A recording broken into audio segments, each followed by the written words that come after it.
Hey, this is Cgaga 60 inches Daily Tips. Subscribe to make your daily life easier. Sauteed meat shreds with soybean paste. Ingredients: 300 grams pork tenderloin, griskin, 100 grams dry tofu, 1 egg, 100 grams sweet flour paste, 1 green Chinese onion, 5 grams chopped green onion, 4 grams chopped ginger, 1 spoon cooking wine, 10 grams white sugar, vegetable oil. 1. Remove the fascia and rinse the tenderloin. 2. Shred the tenderloin and give it a few massage, then change the water and repeat until the pork is white and the water is clear. Remove the shredded meat, squeeze out the excess water by hand, add cooking wine, chopped green onion, ginger, egg white grasp well, marinate for 5 minutes. 3. Cut the dry tofu into square pieces, shred the shallots and place them on the bottom of the plate.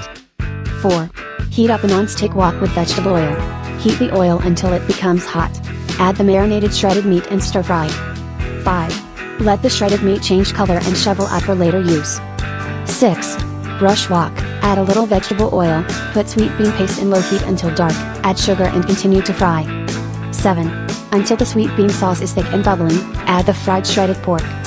8. Stir fry the pork shreds until they are covered with sweet bean paste. Remove from heat and serve. Thanks for watching. Subscribe us for more tips.